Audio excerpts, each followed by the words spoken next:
Hey y'all. As you may be aware, the next round of the Better Than Average IL tournament is fast approaching. And this time around, the level selection has changed to merge the worlds of Celeste speedrunning and bingo braining, as we have taken the seasides out and put some bingo objectives in. The organization team has taken care to curate a list of some peak bingo objectives for you to race your opponents against, but by the nature of this being a pretty wacky deviation from normal play, I took it upon myself to create this crash course video so you can get to practicing. With less than a month to do so, if you've never tried these objectives before, I hope this video helps you. Let's get started.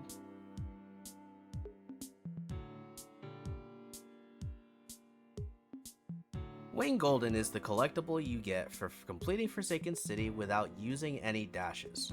This secret collectible does involve getting a little tricky in City to properly complete rooms dashless, but I'll highlight some of the harder and less intuitive rooms for this video.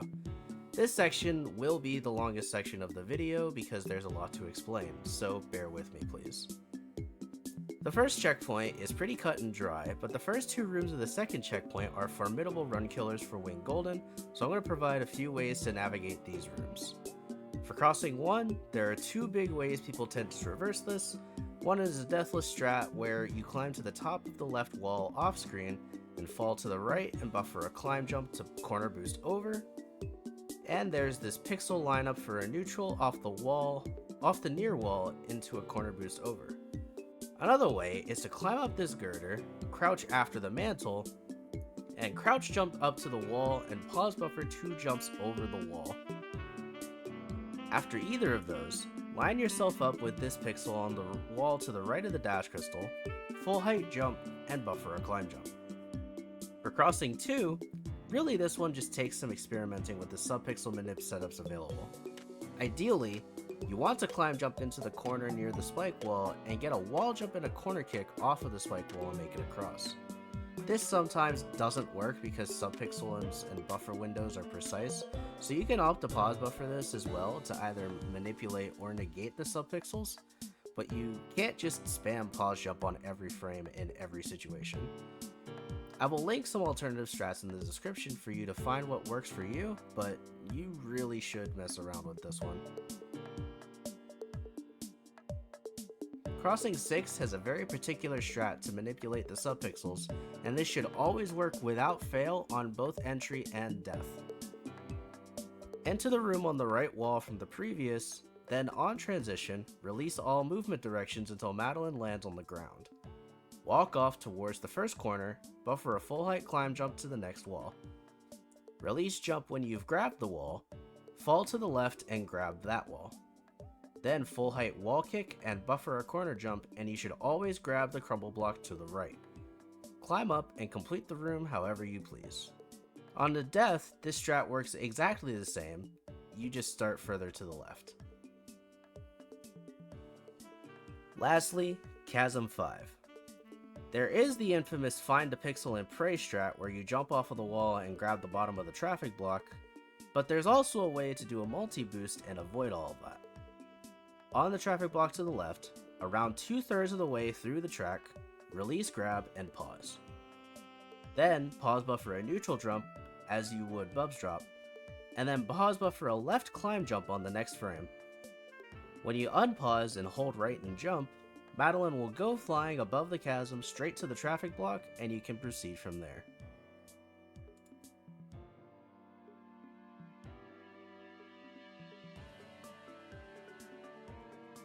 Phew, what a mouthful. Alright, the rest of these are going to go a lot quicker than that, I promise. In 2A, there are a total of 18 berries, and since you only need to collect 12, you just exclude the 6 slowest berries. Pretty simple, right? The 6 slowest berries that I could time with average execution are as follows. The 2 on the left side of the start hub, plus the final start berry, the final 2 berries in intervention, and the awake winged berry. That means if you do a run of 12 berries, when you finish, the berry bar in the pause menu should look like this.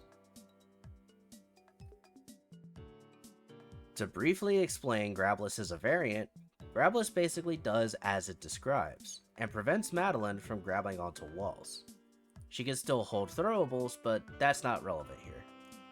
There is one misleading thing about the description though, and that is that Madeline can still input climb jumps if and only if she is in dash state. This makes things like climb jumps and corner boosts directly out of dashes possible, but not as a result of chaining speed tech before it.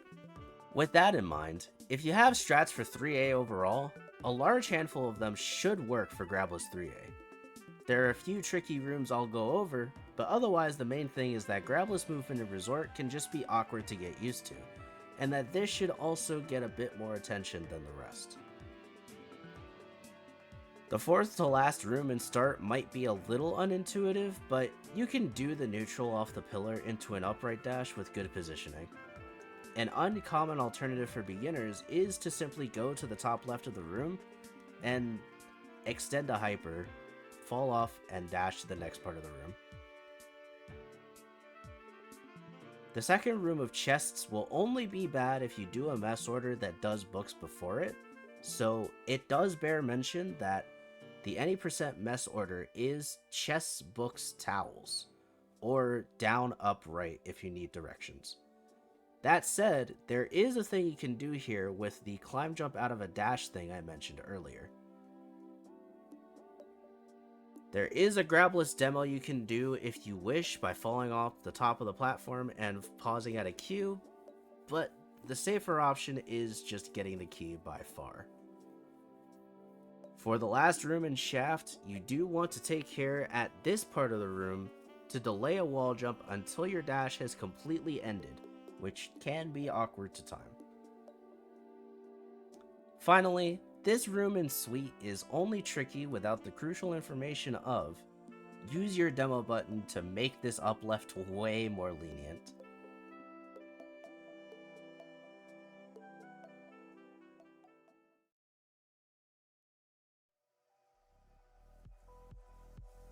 This one needs little explanation, but if you don't know where the heart and the cassette in 4A are, the 4A cassette you would grab first and is near the end of Start, off to the left of the seated berry. The 4A blue heart is in Shrine, to the right of the exit from the main hub, and is normally accessible through the Mario 3 style block you hold down on for 8 seconds or so. There is also a way to do this heart faster via reverse super off of the upper platform and a full height climb jump to set up this up dash, wall bounce, and corner kick. It has some specifics to it, but I'll leave a link to a tutorial which explains this below. 5 keys in 5A is pretty straightforward on its own, but the challenge comes from being able to navigate it fast. For starters, the locations of the keys themselves are as follows: 1 in Start, 1 in Depths, and 3 in Search. You actually get the 1 in Start in any percent normally, so hooray! You don't have to worry about this one. The key in Depths can be done with either the normal go around or the fast key pause buffer setup, which is slightly convoluted, linked to a strat guide in the description.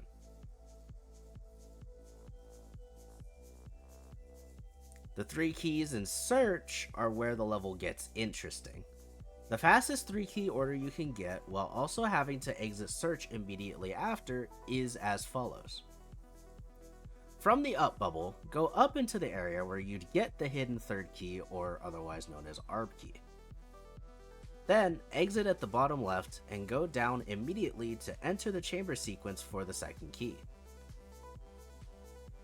After getting to the 2nd key, you go back to the right and go down, exit bottom right, and go down again in order to enter the chamber sequence for the final key, and you can immediately then jump across and do search skip from here.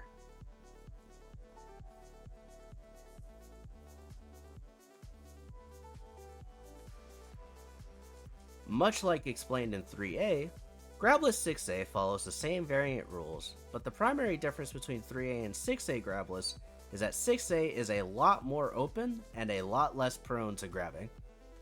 There are 3 knowledge check rooms overall, and the rest of the level is hardly even affected by the Grabless variant.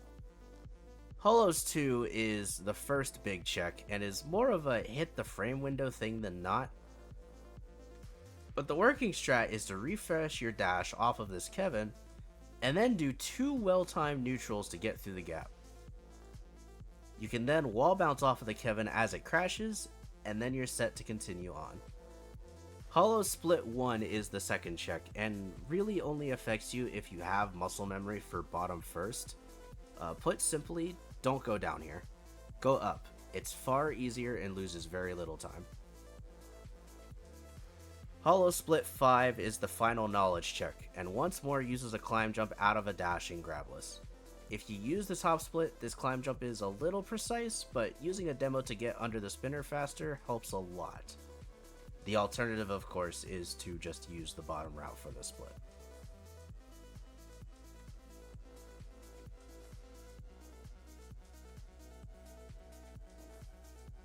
The Summit Blue Heart is only obtainable by collecting all of the individual crystal gems in each checkpoint before 3,000 meters, then going to the offshoot to the right of Flag 28 to collect it. The gem locations are as follows. 0 meter gem is to the right of the first battle in orb room. After hitting the uppermost spring, you do 2 uprights to the wall and climb up to reveal it. 500 meter gem is a little obscure to get to, but go to the left in the third room, then up and to the right at the top. There is a 1 tile wide pit in the room near the end. Go down it and you will be in the gem room. It's also important to note here, instead of exiting down at the bottom, you can collect the gem and retry to spawn by the top and exit that way. This saves time because you aren't collecting the winged berry in this category. 1000 meters gem is to the right of the vertical split. You break a breakable wall after this dream block to enter the gem room and exit out the same way after collecting.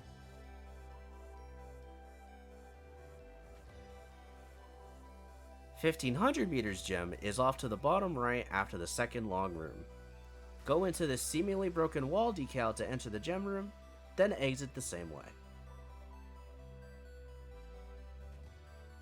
2,000 meters gem is near the start of the checkpoint. Go to the right after the first room and cross the chasm. You are met with this overhang puzzle that seems impossible, but you can enter this upper hidden wall and refresh your dash that way to get past this wall and up to the gem.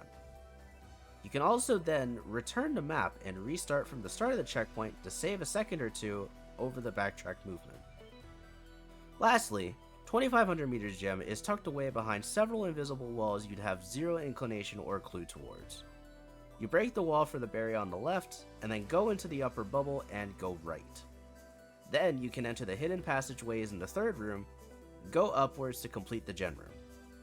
You'll be spit out at the berry next to the key and can continue from there.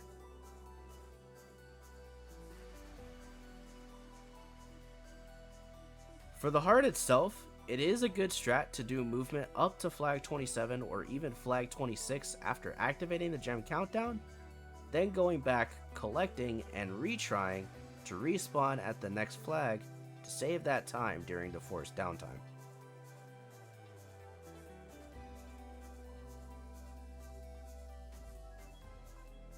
This chapter is a pretty staple chapter in the All Red Berry speedrun if you are familiar with it, and this level has the least total collectibles of any other A-side.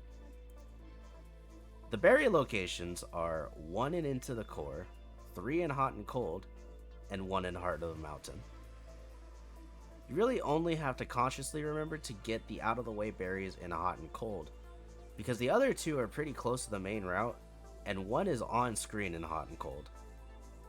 And, because this is full clear, high level speedrunners cannot skip the cassette, so we'll be seeing none of the cassette skip shenanigans this BTA.